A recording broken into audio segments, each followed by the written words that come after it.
ചെമ്പനീർ പൂവ് സീരിയലിന്റെ latest episode review ആണ് പറയുന്നത്. അങ്ങനെ സച്ചിയും രേവതിയും ഇങ്ങനെ വണ്ടി ഓടിച്ചുകൊണ്ട് തന്നെ പോയിക്കൊണ്ടിരിക്കുകയാണ്. രേവതിയെ ഒറ്റയ്ക്ക് വിടാനൊന്നും സച്ചിക്ക് മനസ്സ് വരുന്നില്ല. അതുകൊണ്ട് സച്ചി തന്റെ ഇന്നത്തെ ഓട്ടോയും പണിയും ബാക്കി തിരക്കുകളെല്ലാം തന്നെ മാറ്റി വെച്ചുകൊണ്ട് തന്നെ കൂടെ ഇറങ്ങിയിരിക്കുകയാണ്. ആന്റണിക്കിട്ട് നല്ലത് തന്നെ കൊടുത്തിട്ടാണല്ലോ രേവതി അവിടെ നിന്നും സച്ചി രക്ഷിച്ചുകൊണ്ട് വന്നിരിക്കുന്നത്. അതുകൊണ്ട് തന്നെ ഇതിന്റെ പിന്നാലെ വലിയൊരു പണി വരുമെന്ന് സച്ചിക്ക് നല്ല ഉറപ്പുണ്ടായിരുന്നു. പക്ഷേ പാവം രേവതിയോട് ഇതൊന്നും തന്നെ പറഞ്ഞ് പേടിപ്പിക്കുന്നില്ല. എടി, നിന്റെ കൂടെ ഞാനും വരാമെന്ന് നിർബന്ധം പിടിച്ചിട്ടാണ് സച്ചി രേവതിയുടെ കൂടെ ഇരിക്കുന്നത്. അങ്ങനെ അവർ രണ്ടുപേരും ഭയങ്കര സന്തോഷത്തോടു കൂടെ ഇങ്ങനെ സംസാരിച്ചു കൊണ്ട് തന്നെ പുറത്ത് ഒരു റൈഡ് പോകുന്ന പോലെ സ്കൂട്ടിയിൽ ഇങ്ങനെ പോയിക്കൊണ്ടിരിക്കുകയാണ്. പോകുന്ന വഴിക്ക് പൂവൊക്കെ വിറ്റുകൊണ്ടാണ് പോകുന്നത്. അപ്പോഴാണ് റോഡരികിൽ ഒരു അപ്പൂപ്പനും അമ്മൂമ്മയും ഇരുന്ന് ചെരുപ്പ് തുന്നുന്നത് അവരുടെ കണ്ണിൽ പെടുന്നത്. ഉടനെ രേവതി വണ്ടി നിർത്താൻ പറഞ്ഞു. വണ്ടി നിർത്തി രേവതി ഇറങ്ങിയതും ആ അപ്പൂപ്പനും അമ്മൂമ്മയും ഭയങ്കര സന്തോഷത്തിലായി. സച്ചി ഇതിനു മുൻപ് അവരെ ചെരുപ്പ് തുന്നാൻ അങ്ങോട്ടേക്ക് ചെന്നിട്ടുണ്ട്. അന്ന് സച്ചി അയാൾക്ക് എക്സ്ട്രാ നല്ലൊരു തുക തന്നെ കൊടുത്തിട്ട് സഹായിച്ചിട്ടുള്ളതാണ്. ഇടയ്ക്കിടയ്ക്ക് അവിടെ സച്ചി ചെന്ന് അവർക്ക് കാശൊക്കെ കൊടുക്കാറുണ്ട്. പക്ഷേ രേവതിയുടെ ഭർത്താവാണ് സച്ചി എന്ന് അവർക്കറിയില്ലായിരുന്നു. രേവതിയെ എന്നും ആ വഴി പോകുമ്പോൾ കാണാറുള്ളതാണ് അവര്. രണ്ടുപേരെയും ഒരുമിച്ച് കണ്ടപ്പോൾ ആ അപ്പൂപ്പൻ ചോദിച്ചു, ഇതാരാണ് മോളെ എന്ന്. ഇതെന്റെ ഭർത്താവാണ് എന്ന് രേവതി ചിരിച്ചുകൊണ്ട് പറഞ്ഞപ്പോൾ അവൾക്ക് ശരിക്കും അങ്ങ് അത്ഭുതമായി. സച്ചിമോൻ രേവതിയാണോ കല്യാണം കഴിച്ചേക്കുന്നത് എന്ന് ചോദിച്ചപ്പോൾ അതേലോ, എന്റെ ഭാര്യയാണെന്ന് സച്ചി അഭിമാനത്തോടെ പറഞ്ഞു. നിങ്ങൾ രണ്ടുപേരെയും ദൈവം ചേർത്ത് വെച്ചതാണ്. രണ്ടുപേർക്കും നല്ല മനസ്സാണ്. നിങ്ങൾക്ക് നല്ലത് മാത്രമേ വരൂ എന്നൊക്കെ പറഞ്ഞ് അവർ ആശീർവദിച്ചു. പക്ഷേ അതിനിടയിൽ ആ അപ്പൂപ്പൻ ഒരു കാര്യം പറഞ്ഞു. മോളെ, ഞാനൊരു സ്വപ്നം കണ്ടു. നീ ഭയങ്കരമായി കരഞ്ഞുകൊണ്ട് എന്റെ മുന്നിൽ വന്ന് നിൽക്കുന്നത്. ഇത് കേട്ടപ്പോ സച്ചി ചിരിച്ചുകൊണ്ട് തള്ളി. അതൊക്കെ വെറുതെയാണ് അപ്പൂപ്പ. അവൾക്ക് ഈ തൊട്ടതിനും പിടിച്ചതിനൊക്കെ വെറുതെ പണ്ട് മുതലേ മോങ്ങുന്ന ശീലമാണെന്നൊക്കെ പറഞ്ഞ് സച്ചി കളിയാക്കിയെങ്കിലും അപ്പൂപ്പൻ വിട്ടുകൊടുത്തില്ല. മോളെ, മോളൊന്ന് സൂക്ഷിച്ചോ. എനിക്ക് തോന്നുന്നത് ഏതോ ഒരു വലിയ ആപത്ത് നിനക്ക് വരാനിരിക്കുന്നുണ്ട് എന്നാണ്. എന്റെ സ്വപ്നങ്ങളൊക്കെ മിക്കവാറും ഫലിക്കാറുണ്ട് എന്ന് പറയും. അത് പറഞ്ഞതോടുകൂടി തന്നെ രേവതി ശരിക്കും ആകങ്ങ് പേടിച്ചു. രാവിലെ തന്നെ ശ്രുതി എന്തോ സന്യാസിയെ കണ്ട കാര്യമൊക്കെ പറഞ്ഞ് പേടിപ്പിച്ചു വെച്ചിരിക്കുകയാണല്ലോ. അതിന്റെ കൂടെ ഈ അപ്പൂപ്പൻ പറഞ്ഞതുകൂടെ കേട്ടതോടുകൂടി തന്നെ രേവതി ശരിക്കും അങ്ങ് പേടിച്ചു. അപ്പോ രേവതി പതുക്കെ സച്ചിയുടെ അടുത്തേക്ക് ചെന്ന് പറഞ്ഞു, സച്ചിയേട്ടാ, എനിക്ക് നല്ല പേടിയാവുന്നുണ്ട്. രാവിലെ ശ്രുതി പറഞ്ഞതുകൂടി ആലോചിക്കുമ്പോൾ എന്തോ സംഭവിക്കാൻ പോകുന്നത് പോലെ. സച്ചി ഉടനെ തന്നെ രേവതിയെ സമാധാനിപ്പിച്ചു. എന്റെ രേവതി, നീ ഒന്ന് അടങ്ങ്. ഇതൊക്കെ വെറും അന്ധവിശ്വാസം മാത്രാണ്. ഈ സച്ചി ജീവനോടെ ഉള്ളപ്പോൾ നിനക്കൊരു ചുണ്ണാമ്പും സംഭവിക്കില്ല. നീ വാ, നമുക്ക് പോവാം. പൂ കൊടുക്കാനുള്ളതല്ലേ എന്നൊക്കെ പറഞ്ഞ് അവളെ ആശ്വസിപ്പിച്ചു കൊടുത്തിന് അവിടെ നിന്ന് കൊണ്ടുപോവാണ് സച്ചി. പിന്നീട് കാണിക്കുന്നത് ശരത്തിനെ ആയിരിക്കും. ശരത്തും കൂട്ടരും കൂടി ഒരു കടയിൽ നിൽക്കുമ്പോൾ ആന്റണി അങ്ങോട്ടേക്ക് വരും. ശരത്തിനെ എങ്ങനെയെങ്കിലും പഴയതുപോലെ തന്റെ സംഘത്തിൽ എത്തിക്കണമെന്നാണ് ആന്റണിയുടെ ലക്ഷ്യം. കാരണം ശരത്തിനെ കൂടി പണ്ട് കുറെ കാശൊക്കെ പിരിച്ചിട്ടുണ്ട്. പക്ഷേ ശരത് ഇപ്പോൾ നന്നായി പഠിക്കാനും നല്ല കുട്ടിയാവാനും തീരുമാനിച്ച മട്ടാണ്. ആന്റണി ദേ നിൽക്കുന്നു എന്ന് കൂട്ടുകാരൻ പറഞ്ഞപ്പോൾ ശരത്ത് പറഞ്ഞു, വഴിയിൽ ആരെങ്കിലും കണ്ടാൽ മൈൻഡ് ചെയ്യുക എന്നതല്ല എന്റെ ലക്ഷ്യം. എനിക്ക് പഠിക്കണം. ആ പഴയ കൂട്ടുകൊട്ടൊക്കെ ഞാൻ നിർത്തി.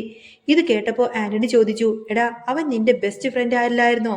അവന്റെ കൂടെ കൂടി നീ ഇത്ര രൂപ ഉണ്ടാക്കിയിട്ടുണ്ട്. ശരത്ത് വിട്ടുകൊടുക്കുന്നില്ല. അതെ, ഉണ്ടാക്കിയിട്ടുണ്ട്. ഉണ്ടാക്കി. അത് തിരിച്ചു കൊടുക്കാനൊന്നും പറ്റില്ലല്ലോ. പക്ഷേ ഇനി ആന്റണിയുടെ കൂടെ പൈസ പിരിക്കാനോ ഒന്നും എന്നെ കിട്ടില്ല. അങ്ങനെ അതും പറഞ്ഞ് അവനവിടെ നിന്നും പോയി. അതോടുകൂടി തന്നെ ആന്റണിക്ക് ആകെ കലിപ്പായി. ഇതിനിടയിൽ ആന്റണി ശ്രുതിയെ ഫോൺ വിളിക്കുന്നുണ്ട്. എടി ശ്രുതി, എന്തായി ഞാൻ പറഞ്ഞ കാര്യം? സച്ചിയുടെ ഫോൺ നീ എടുത്തോ എന്ന് ചോദിച്ചപ്പോൾ ഇന്നലെ രാത്രി നോക്കിയതാണ് ആന്റണി, പറ്റിയില്ല. 2 ദിവസത്തിനകം എങ്ങനെയെങ്കിലും ആ ഫോൺ അടിച്ചു മാറ്റണം. അതെ, അതെങ്ങനെയെങ്കിലും ഞാൻ എടുക്കാമെന്ന് ശ്രുതി മറുപടി കൊടുത്തു. 5 ലക്ഷം രൂപ കൈക്കലാക്കണമെങ്കിൽ ആ ഫോൺ കിട്ടിയേ തീരൂ എന്ന് ശ്രുതിക്കറിയാമായിരുന്നു. അതിനിടയിലാണ് വഴിയിലൂടെ സച്ചിയും രേവതിയും വളരെ സന്തോഷത്തോടു കൂടി തന്നെ സ്കൂട്ടിയിൽ വരുന്നത് ആന്റണിയും സന്തോഷവും ശ്രദ്ധിക്കുന്നത്. ആന്റണി പുറകെ അങ്ങ് വെച്ചു പിടിച്ചു. ഇത് സച്ചി ശ്രദ്ധിച്ചിരുന്നു. രേവതിയോട് പറഞ്ഞ അവൾ പേടിക്കുമെന്ന് കരുതി സച്ചി വണ്ടി വേഗത്തിൽ അങ്ങ് ഓടിച്ചു. സച്ചി നല്ലതുപോലെ തന്നെ വണ്ടി വെട്ടിച്ച് അവന്മാരെ കബളിപ്പിച്ചങ്ങ് ദൂരേക്ക് മാറി. ഇത് കണ്ട് രേവതി ചോദിച്ചു, സച്ചേട്ടാ, എന്തിനാണ് ഇത്ര വേഗത്തിൽ വണ്ടി ഓടിക്കുന്നത് എന്ന്. അവന്മാരെ ഒന്ന് പഠിപ്പിക്കാൻ വേണ്ടി പോയതാ എന്ന് സച്ചി പറഞ്ഞപ്പോൾ രേവതി തടഞ്ഞു. വേണ്ട സച്ചിയേട്ടാ, എന്തിനാ വെറുതെ വഴക്കിന് പോകുന്നത്? അവർ വല്ല കുടിയന്മാരുമായിരിക്കും. അത് കേട്ടപ്പോൾ സച്ചി ചിരിച്ചുകൊണ്ട് ചോദിച്ചു, കുടിച്ചുകൊണ്ട് വണ്ടി ഓടിക്കാൻ പറ്റുമോ എന്ന്. രേവതി വിട്ടുകൊടുത്തില്ല. സച്ചിയേട്ടൻ ബഗ് അടിക്കാറല്ലേ, എന്നിട്ടാണോ ഈ പറയുന്നത് എന്ന് ചോദിച്ചപ്പോൾ സച്ചി അത് തട്ടിമുട്ടി അങ്ങ് മാറ്റി. പിന്നീട് അവരങ്ങനെ വീട്ടിലേക്ക് തിരിച്ചെത്തിയതിനു ശേഷം മുകളിൽ മുറി പണിയുന്നതിന്റെ കണക്കുകളൊക്കെ കൂട്ടി സന്തോഷത്തോടെ ഇരിക്കുമായിരിക്കും രണ്ടുപേരും. പക്ഷേ മറുവശത്ത് ശ്രുതിയാണെങ്കിൽ ആ ഫോൺ എങ്ങനെയെങ്കിലും കൈക്കലാക്കാൻ വേണ്ടി സച്ചിയുടെയും രേവതിയുടെയും പുറകെ തന്നെ നടക്കുന്നുണ്ട്. സച്ചിയുടെ ഫോണിലെ ആ ഒരു വീഡിയോ ശ്രുതിയുടെ കൈകളിൽ എത്തുന്നതോടുകൂടി തന്നെ കഥ ആകങ്ങ് മാറി മറിയും. ശ്രുതി എങ്ങനെയോ സച്ചിയുടെ ഫോൺ അങ്ങ് അടിച്ചു മാറ്റി. സച്ചി ഉറങ്ങിക്കൊണ്ടിരിക്കുന്ന സമയത്തായിരിക്കും ശ്രുതി ഫോൺ അടിച്ചു മാറ്റുന്നത്. എന്നിട്ട് ആ ഫോണിലെ പ്രധാനപ്പെട്ട വീഡിയോസൊക്കെ തന്റെ ഫോണിലേക്ക് പകർത്തും. ആന്റണിക്ക് ആ ഒരു വീഡിയോസൊക്കെ ശ്രുതി അങ്ങ് കൈമാറാണ്. ആന്റണി ഒട്ടും വൈകാതെ തന്നെ ശരത്തിന്റെ ആ ഒരു പഴയ ചില മോശം വീഡിയോസൊക്കെ സോഷ്യൽ മീഡിയയിലും കോളേജ് ഗ്രൂപ്പിലുമെല്ലാം തന്നെ പ്രചരിപ്പിച്ചു. ശരത്ത് ചന്ദ്രമതിയുടെ പണം മോഷ്ടിക്കുന്നതായിട്ടുള്ള വീഡിയോസ് ആയിരിക്കും അത്. നന്നായി പഠിക്കാനും പഴയ ജീവിതം ഉപേക്ഷിക്കാനും ശ്രമിക്കുന്ന ശരത്തിന് ഇതൊരു വലിയ പ്രഹരമായി തന്നെ മാറി. കോളേജിലെത്തുന്ന ശരത്തിനെ എല്ലാവരും പുച്ഛത്തോടെ നോക്കുകയും പരിഹസിക്കുകയും ചെയ്തു. തന്റെ ഭൂതകാലം തന്നെ വേട്ടയാടുന്നത് കണ്ട് മാനസികമായി തകർന്ന ശരത്ത് ആരോടും പറയാതെ എങ്ങോട്ടേക്കോ മാറി നിന്നു. ഇത് രേവതിയും സച്ചിയെയും ഒരുപോലെ തന്നെ വേദനിപ്പിക്കുന്നുണ്ടായിരുന്നു. എന്നാൽ തന്റെ അനുജനെ ചതിച്ചത് ആന്റണിയാണെന്ന് സച്ചി മനസ്സിലാക്കി. സച്ചി ആന്റണിയുടെ അടുത്തേക്ക് കുതിച്ചെത്തുന്നുണ്ട് എങ്കിലും ഇതിന് പിന്നിൽ വീട്ടിലുള്ള ഒരാൾ തന്നെ, അതായത് ശ്രുതി തന്നെയാണ് എന്ന സത്യം രേവതിയാണ് ആദ്യം തിരിച്ചറിയുന്നത്.